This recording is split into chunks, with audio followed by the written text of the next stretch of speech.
RAFI Fundamental Growth. Look at those top 5 names, all Magnificent Seven: Alphabet, NVIDIA, Meta, Apple, Tesla. These companies have been a stupendous share of the growth in the US economy, measured by growth in sales and growth in profits and growth in R&D spending. These companies have been big. So have companies that aren't often thought of as growth names. Bristol Myers Squibb is a member of Russell Growth. The next 4 aren't.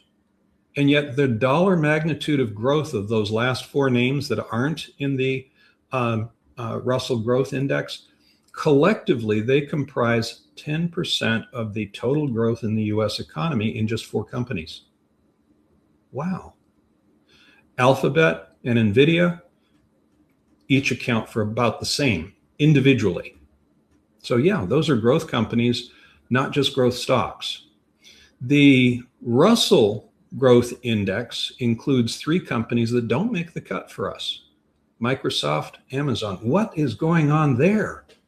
Their growth has been tremendous. No, their growth has been nice. Their growth in the 2010s was tremendous.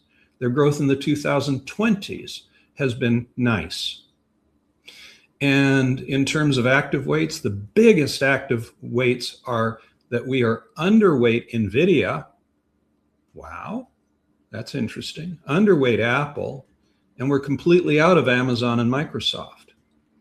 And meanwhile, on the other side, on the left, the Russell 1000's biggest overweights are overweight Alphabet, Meta, Bristol Myers Squibb, and Valero.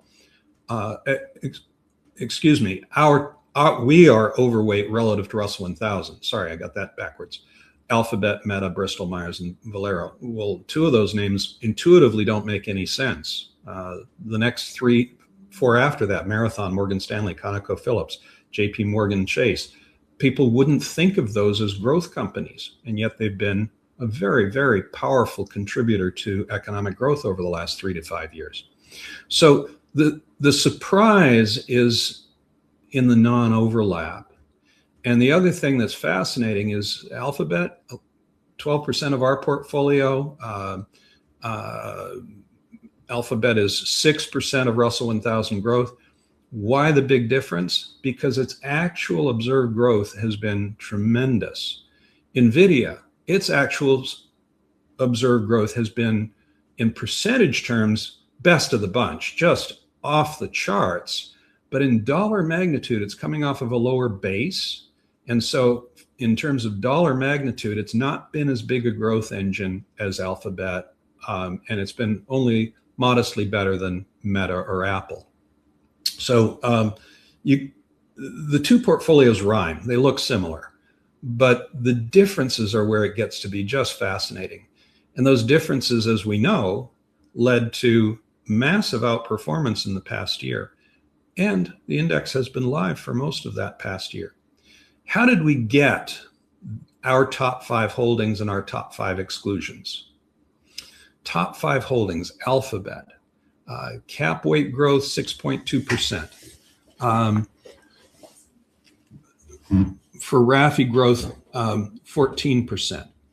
And the scores on the right are Z-scores.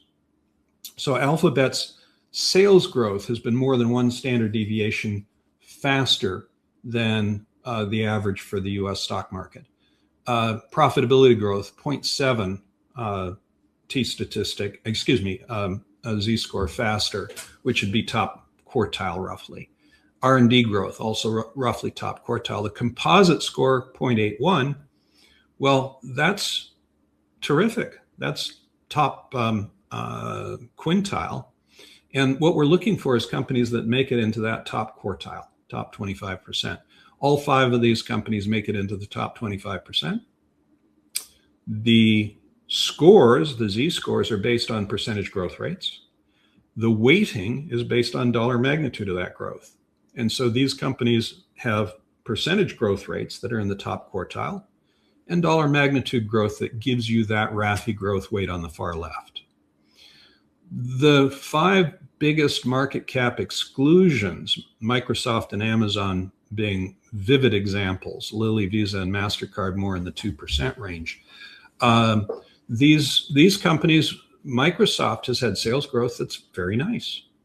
Profitability growth that's reasonably nice. R&D growth that's reasonably nice. None of those numbers, not one of them, is in the top quartile. So the composite score doesn't make the cut. Amazon, below average sales growth, below average profitability growth. Not much, but just a smidge below the average. And R&D growth, huge. Well into the top quintile. And the composite score, nowhere near top quartile. Eli Lilly, sales growth neutral, profitability growth neutral, R&D growth huge. Not surprising for a pharma company. And Visa and MasterCard, well, what happens if they don't break out R&D? We just don't count it. We average the others. And so, or we assume neutrality on the R&D. We assume that their R&D spend is neutral. So if you look at sales growth and profitability growth, the composite's brought down a little bit by assuming R&D growth is neutral. MasterCard likewise. None of these five ranks in the top quartile by blended growth rates. And yet all of them have nice growth. That composite score is well above neutral for all five of them. It's just not good enough to make the top quartile.